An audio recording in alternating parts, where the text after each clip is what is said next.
Lahap klan Azure Sable, di Istana Megah. King Xuan duduk di atas. Di sisinya, 5 pembangkit tenaga listrik teratas duduk di kiri dan kanan, dan di seberang Qin Yichen adalah Qin Yichen.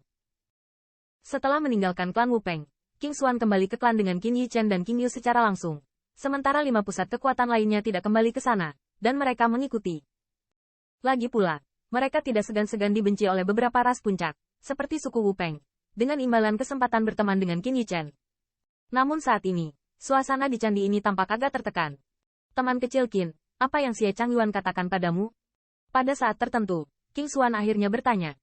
Mata beberapa pembangkit tenaga listrik top lainnya juga memandang Qin Yichen. Setelah yang terakhir berkomunikasi dengan Xie Changyuan, wajahnya bermartabat, dan mereka tidak tahu apa yang sedang terjadi, sehingga orang yang tenang di hadapan pembangkit tenaga listrik teratas ini akan sangat berhati-hati. Untuk pertanyaan King Xuan, sudut mulut Qin Yichen tidak bisa menahan senyum pahit. Setelah dia berkomunikasi dengan Xie Changyuan, dia hanya tahu mengapa keluarga kekaisaran Daxi akan merindukannya. Ini bukan karena dia masuk tanpa izin ke keluarga kerajaan jahat besar, dan menyelamatkan leluhur tua iblis petir dan yang lainnya. Dia tahu dari mulut Xie Changyuan bahwa keluarga kerajaan jahat besar tampaknya telah kehilangan sesuatu harta karun tertinggi. Dalam hal ini, Qin Yichen juga merupakan kabut air. Dia juga langsung menanggapi Xie Changyuan dan mengatakan bahwa dia tidak mengambil apapun dari mereka.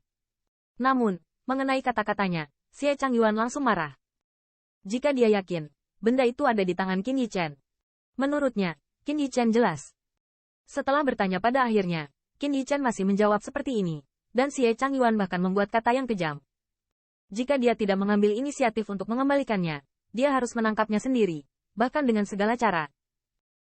Selanjutnya, batu pembawa pesan itu langsung berubah menjadi bubuk, dan ancaman Xie Changyuan membuat Qin Yichen merasa bahwa dia tidak bercanda. Hanya saja Qin Yichen benar-benar tidak tahu apa yang dia bicarakan.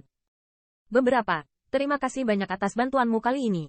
Akhirnya, Qin Yichen menghela nafas, menggelengkan kepalanya, dan melengkungkan tangannya ke beberapa pembangkit tenaga listrik teratas, berterima kasih padanya. Kami tidak melakukan apa-apa, leluhur tua Yan'an dan yang lainnya juga mengangguk ringan, berkata dengan ringan sambil tersenyum. Jika ada kesempatan di masa depan, Qin ini pasti akan membalas kebaikanmu.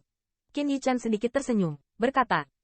Mendengar ini, wajah leluhur tua dan yang lainnya penuh dengan kegembiraan yang luar biasa. Mereka menunggu begitu lama sehingga mereka hanya ingin mendengar apa yang dikatakan Qin Yichen. Tapi, saya menyarankan Anda untuk tidak terlalu dekat dengan Qin ini. Pada saat beberapa pembangkit tenaga listrik teratas mencibir, kata-kata Qin Yichen dengan ringan berhenti, tetapi mereka tiba-tiba berkata. Apa maksud teman kecil Qin? Mendengar ini, alis leluhur tua Yan'an sedikit mengernyit, bertanya. Beberapa pembangkit tenaga listrik top lainnya juga memandang yang terakhir dengan sedikit bingung. Tampaknya sedikit bingung dengan kata-kata Qin Yichen. Saya ini Qin adalah pembuat onar. Saat ini, saya khawatir bencana lain akan datang. Jika Anda datang terlalu dekat dengan saya, Anda mungkin akan terpengaruh. Qin Yichen tersenyum pahit, dan menertawakan dirinya sendiri. Teman kecil Qin, apakah Xie Changyuan mengancammu? Teman kecil Qin tidak perlu terlalu khawatir. Keluarga kekaisaran jahat besar saat ini bukanlah mantan keluarga kekaisaran jahat besar. Ya, leluhur tua Lei Yao. Balas dendam mereka sudah dimulai. Xie Changyuan tidak bisa mengurus dirinya sendiri sekarang, dan tidak mungkin memindahkan teman kecil Qin. Setelah mendengar kata-kata Qin Yichen, pembangkit tenaga listrik teratas semua mulai mengekspresikan kenyamanan. Tetapi alis King Xuan tidak bisa membantu tetapi sedikit berkerut. Dia merasa samar. Kata-kata Qin Yichen tidak sederhana. Yan'an leluhur tua mereka tidak tahu. Tetapi King Xuan tahu bahwa Qin Yichen tidak damai, dan membuat peristiwa besar lainnya yang mengguncang surga, menghancurkan bumi. Selain itu, bahkan klan Azure Sable yang menelan mereka terseret secara samar. Hehe, beberapa dari kalian mungkin tidak tahu. Keluarga jahat dari keluarga kekaisaran jahat besar lebih memusuhi saya daripada saya. Demi kenyamanan mereka, Qin Yichen menggelengkan kepala, dan berkata dengan tatapan muram. Teman kecil Qin, apakah kamu bercanda? Monster guntur adalah yang pertama memberontak, dan mereka adalah musuh nomor 1 dari keluarga kerajaan agung. Alis leluhur tua Yan'an sedikit mengernyit, kata. Beberapa pembangkit tenaga listrik top lainnya juga mengangguk. Menurut pendapat mereka, perhatian keluarga monster guntur harus sepenuhnya terfokus pada pemberontakan mereka. Bagaimana mungkin saat ini memprovokasi Qin Yichen?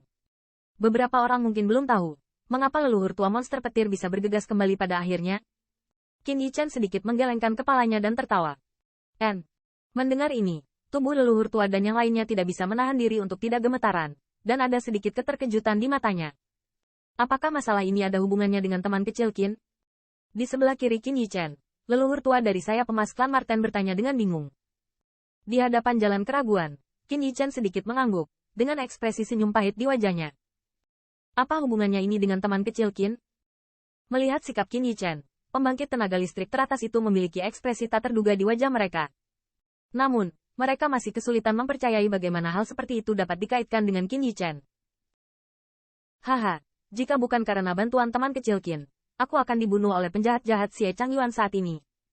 Sama seperti leluhur tua yang ragu, tawa hangat tiba-tiba bergema di aula besar.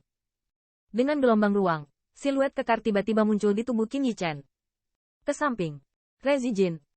Ketika saya melihat siluet kekar ini, 5 pembangkit tenaga listrik teratas yang awalnya duduk di bangku tiba-tiba berdiri, dan mereka semua memiliki ekspresi aneh di wajah mereka.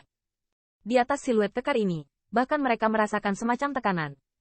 Yang membuat mereka semakin ketakutan adalah identitas orang ini, karena dia adalah biang keladi badai besar di benua 10.000 etnis saat ini, leluhur tua dari klan Lei Yao, Lei Qijin. Beberapa orang dapat mengingat bahwa Lei ini beruntung. Leluhur tua Lei Yao terkekeh, tidak peduli dengan sikap mereka, menggerakkan telapak tangannya, memindahkan kursi sendiri, dan duduk di sebelah Qin Yichen dengan pantatnya. Melihatnya duduk, leluhur Yan dan yang lainnya ragu-ragu. Lagi pula, hal-hal antara monster guntur dan keluarga kerajaan agung sekarang terkenal di benua itu. Bukan langkah bijak untuk duduk di meja yang sama dengan pria ini,